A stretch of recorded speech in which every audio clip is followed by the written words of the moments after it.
Now to our main discussion for tonight. The pioneer group of the competency-based curriculum has today joined grade 7 in the junior secondary school after completing the first level of the new education system. This is after the government introduced CBC in 2017 to replace the traditional 844 system that was introduced in 1985 by the late former President Daniel Toroitich Arap Moi. Now, parents of learners joining grade 7 have expressed mixed reactions in as much as the transition is concerned, with many complaining that the transition has not been properly structured. Our question for tonight is, are grade 7 learners prepared for the great transition to junior secondary school? You can engage in the discussion by sharing your views on Twitter at HopeTV_KE and at Kennedy Kimani_. In studio, I am joined by Danston Bobea, who is an academic consultant at Ramani Africa Educational Services. Karibu sana, Danston. Yeah, thank you very much, Bwana Ken. Yeah, let's begin straight, in the discussion. And Yes. do you think learners are actually prepared for the transition? Good question. Mixed reactions here. Learners could be prepared, but there are many other stakeholders that are not. The major one here is the government. I know I'm on Hope TV. I'm supposed to give hope. But truth be said, there isn't so much hope I'll give. Because the situation in our secondary schools is in our primary schools is so wanting. Today we have no teachers, but learners have reported. And so we have a situation where learners are in schools, no teachers, especially in public schools. Maybe the people who are a bit fair, at least something is going on, is in private schools. And so it's a very, very big crisis. And I did not, as an expert, I did not agree with the recommendation of the Presidential Working Party to take secondary school to primary schools. Already our Professor Magoha, may his soul rest in peace, had done a lot to prepare the schools, secondary schools, to take these students at the secondary level. So why the government backtracked and took them to primary school is a matter I could not understand. Because actually many parents were arguing concerning the same issue. By December last year, Yes. when actually the parents knew that Yes. the junior secondary schools would be domiciled Yes. in the primary school. Why Yes. do you think that was the case? Now, the main reason they give is actually age factor. They say the children are a bit young because of they are around 12, 13 years. And another reason they give is they talk of cost.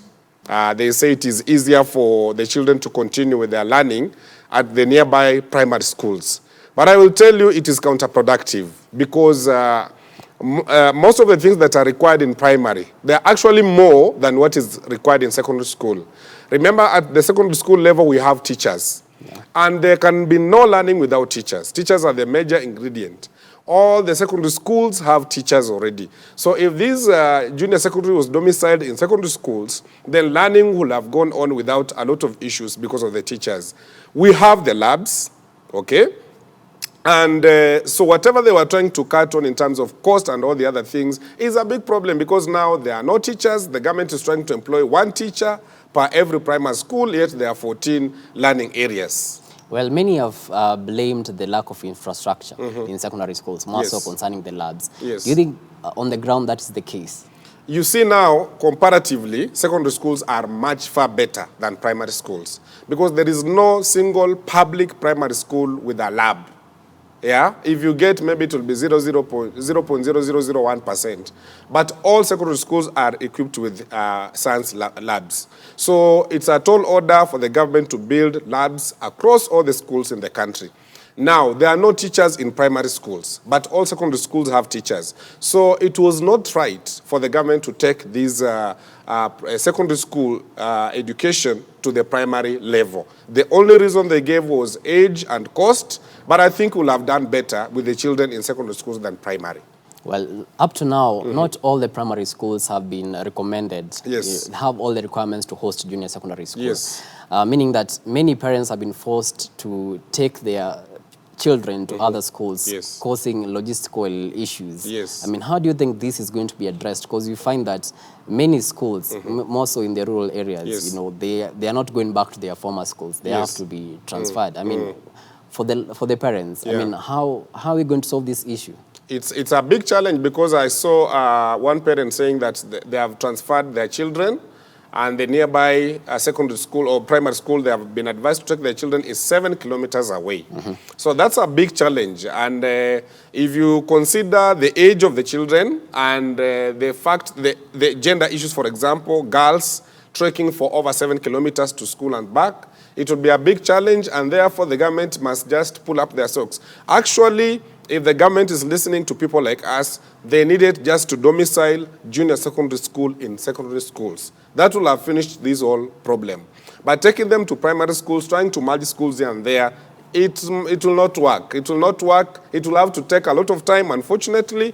As it takes time, learning is supposed to be going on, because for the learners, everything continues. And so there's a lot we lose there. I know I'm supposed to give hope, but yeah. Well, many have complained that not just the junior secondary school, but CBC at large is very, very expensive. Yes. Looking at the cost of uniforms. You know, right now, grade 7 learners are going to have a new set of uniforms. Yes. I mean, how difficult is it for the parents right now? Of course it is. It is tough because, as you've said, they have to buy a new set of uniforms.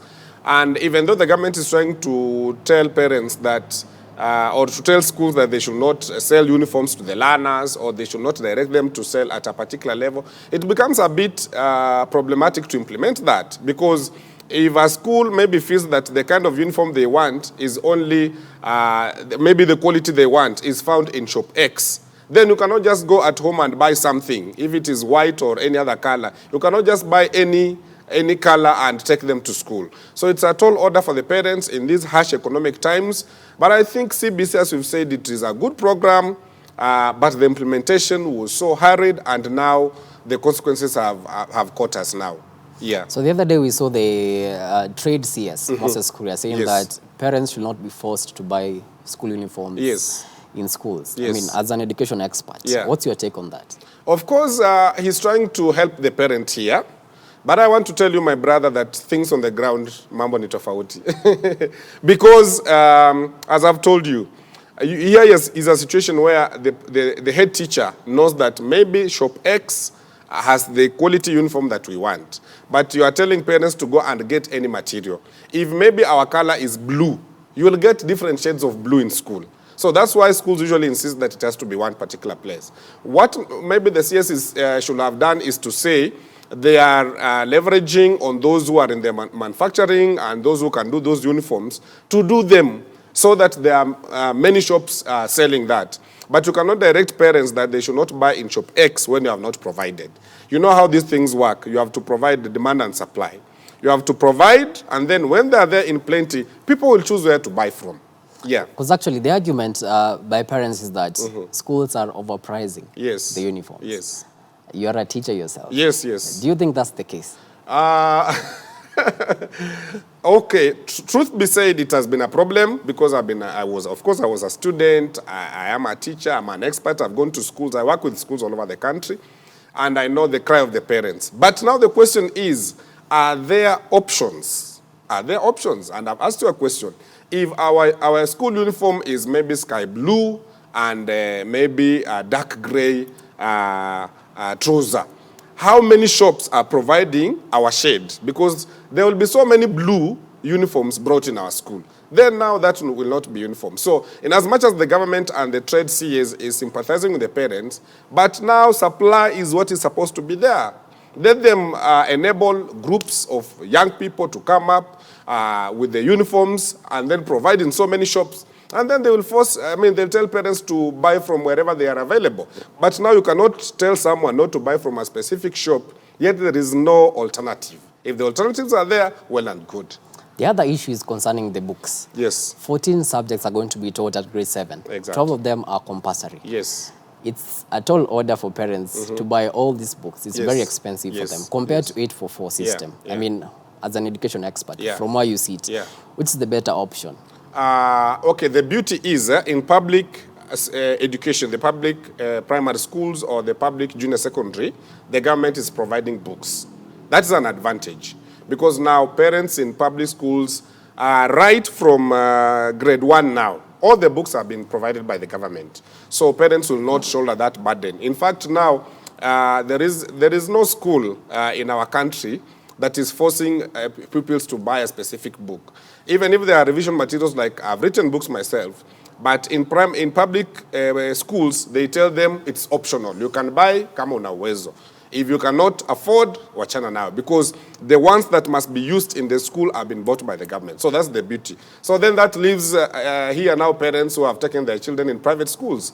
Those are the ones now with now a lot of trouble, because now they have to buy all the 14. All yes, right. yes. So it's actually the parents in the private schools Yes, who are those are the ones that will bearing them. suffer. I need to add something, that when you talk about private schools, some people think that private schools are always the high-end, expensive schools. The problem we have, for example, in Nairobi is that we don't have many public schools. So you realize that like maybe around here you'll get maybe 1 or 2, and there are so many parents. So they are usually forced to take their children to the low-cost private schools. And so these parents suffer in the end. So if there was a way in which the government will also consider them, especially being that look at slum areas. You go to places like Kibra and other places, you get that maybe there's 1 or 2 public primary schools. So the low-cost private schools usually come up. And those ones, the government should look for ways of helping them also. So a solution to the parents is to take their kids to the public schools. But they are not there, you see.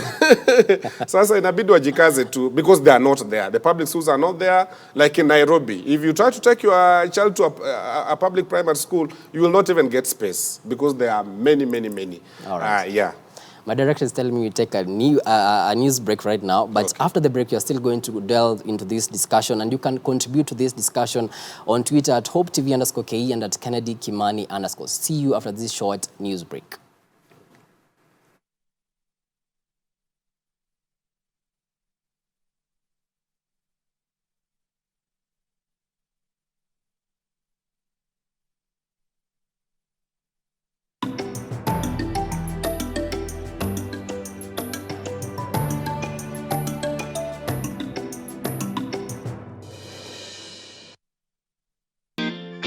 Every Wednesday at 7:30 p.m.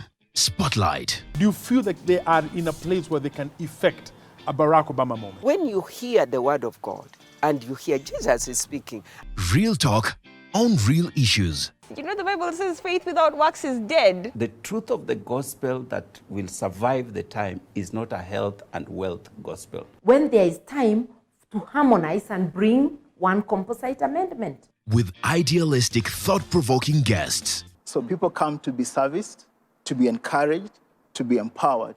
When the storm is over, you desire the closeness you have with God. Hosted by Reverend Edward Furi.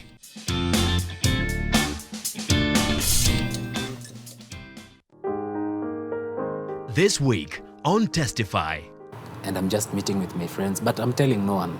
You know, no one knows that I'm now getting depressed. I'm just laughing with my friends. And now I decided to take my own life. But now what is keeping me here is meeting with my friends. Yeah. Because, you know, I have to play the part. I have to get out and let's laugh together. And everything is okay. I don't have any problems. But now I'm like, on Friday, I'll just take my life. Hope TV. Look and live.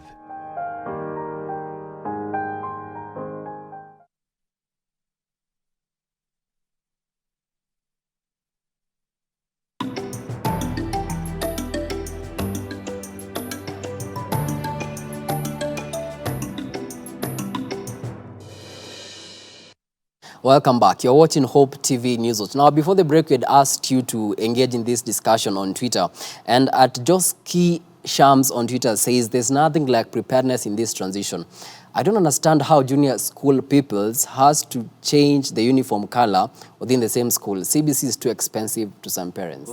I mean, how can you comment on this? It is true, because actually if we are domiciling junior secondary and primary schools, then the children should have just continued with what they were doing, with the same uniforms and the same management. Do you know the government is talking of different uniforms? It's talking of, like, I think after 1 year, they are talking of having a different, totally different kind of outset for the junior secondary. They are talking of building even an office for the new, they'll bring new head teachers They'll take new teachers to those schools, in primary schools. There's a lot of confusion, my brother. Yeah. The easiest route will have been for the government to take the children to secondary schools. And then the parents will just know that my child is now in secondary school and buy the uniform once and maybe change if the children continue growing. So now that we are here, you see, now we are just forced to live with what we have, and everybody try to find their way out. Yeah, before the break, you had talked about teachers. Yes. And actually, the Kenya National Union of Teachers has raised the flag on a teacher deficiency Yes. to successfully handle the junior secondary school. Yes. Do you think it's the case? There were 30,000 teachers who are supposed to be recruited early this year. Yes. Have they been recruited? What's the plan like? The situation is so dire because the recruitment is not yet complete, the process. A few teachers have had their letters, they have received their letters. Majority of them haven't received. Today, I've done my research on the ground. Actually, almost all the public primary schools haven't received the teachers for the junior secondary.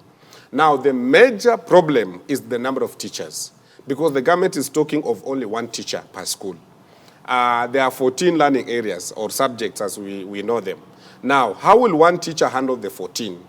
And then the government, TSC, tries to talk about there are other teachers with diploma and degree in primary schools. They haven't recruited them, or they haven't upgraded them. We had a whole holiday of 2 to 3 months. They should have done that so that when opening happens like now, the teachers are ready. But that's not the situation. So I don't understand why we are dealing with these issues in that way, and yet it affects directly the lives of millions of learners. Yeah. Let's talk about the psychological aspect for these grade 7 learners. Yes. Most of them were expecting to go to new schools. Yes. Maybe some of them were tired. Yes. Seeing the same teachers. Yes. They wanted to go to another environment. I mean, how is this for them? It is a challenge, and most of the schools are really to employ some kind of psychosocial support for the children. Unfortunately, even that person to do that is not there, because even the teachers to teach them anything is not there. So in Kenya, you just have to survive. The children will just learn to survive because, as you say rightly, when they were doing their final exams, they were telling other children in their schools, "Kwaheri tuonane, sisi tumeenda secondary." They were bragging to class 7s and 8. "We are leaving you here, we are going to secondary, you are in primary." So, but they have gone back to the same schools. It's so unfortunate, but I think we just have to live with it.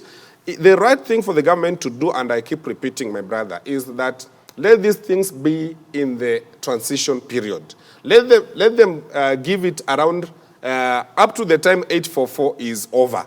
Then once 844 is over, let them take these children to secondary schools. It will be the easiest route. Professor Mago had built at least one classroom, and there were labs. And there are teachers. It will have been easier. So all these problems the government is just forcing itself into, I do not understand why. Well, talking of psychological issues, and there's this group of learners, the class 8 now. Yes. They are the top class in primary school. But then we also have the junior secondary school, who are also the pioneers of the junior secondary school, and they're also the, there's that battle. You remember the Form 3, Form 4 battle in high school? Now we have class 8 and the junior secondary. So we have class 8 in primary, but grade 7 in secondary school. But let me tell you, maybe the children might not understand, but the people who are happy today are those class 8s. Because for them, 844 is defined. Yes. In fact, many of the people, parents and all the others are saying, I wish to learn 844. And the reason why they are saying that is because 844 is defined. At least they know that from class 8, they are sure they go to secondary school. From there, they go to university. This one of junior secondary is not known. It's not definite. So even if they try to laugh at each other, at the end of the day, the class 8 is better off. Yeah, because his or her path is defined. Sure. Yeah.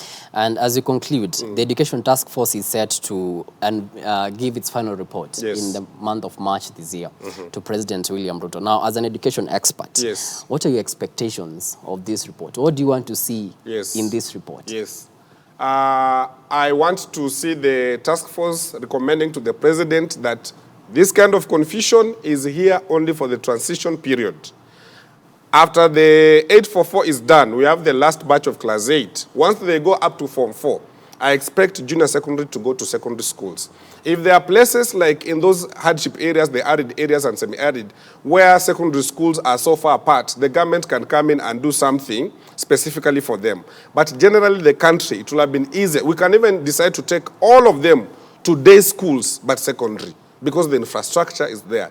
All this rushing up and down is not helpful. And I know the president means well, having been just, elected, he's still new in office. And so he needs to be guided in the right direction.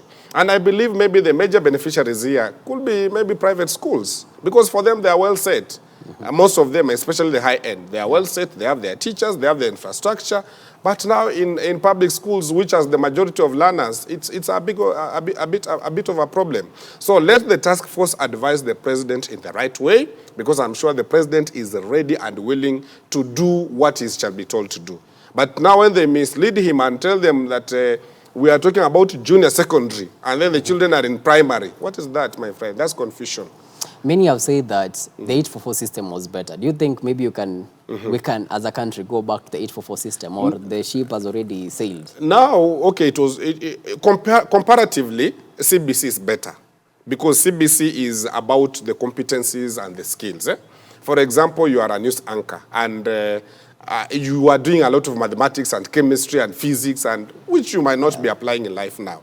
Just the same way, there's another person who's a mathematician, but they could be having a problem with the languages and all those things. So the beauty with the CBC is that it wants to try and bring out the competencies in each person. If you have a good talent, like in drawing and all the other things, you go there, so that you are not bogged down by these hard academic issues. That's the beauty with CBC. The problem with 844 is that it's just theoretical. You have to cram those things, then apply in the exams, and after exams, you cannot remember anything.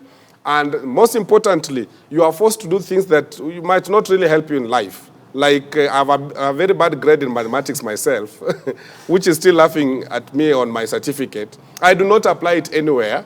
I have very good grades in my Kiswahili and English and all that. So why was it necessary for me to be pushed to do mathematics? Why was it compulsory for my case?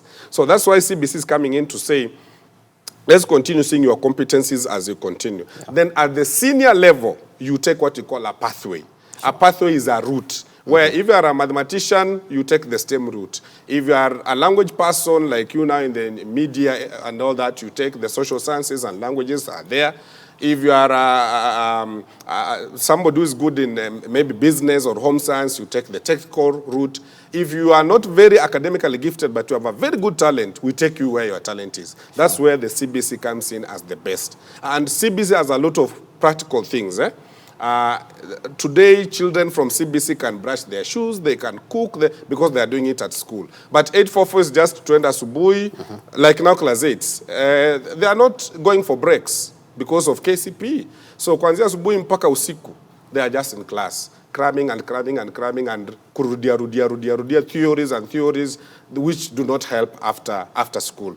And that's why if you ask a student who scored even an A in chemistry or in any subject, give them that paper 2 months or 1 month down the line, my friend, they'll score even an E.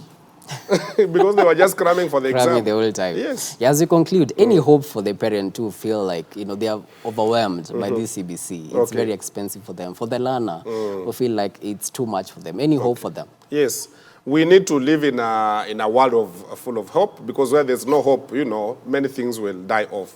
So the hope I have is that we have a government, and at the end of the day, the government will try to do something for the children.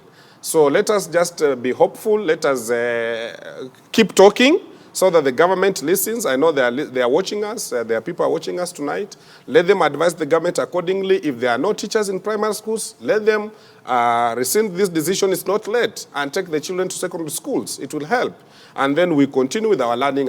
But this government talking about building a lab, a good science lab, in every public institution. I don't know how many ages or years it will take.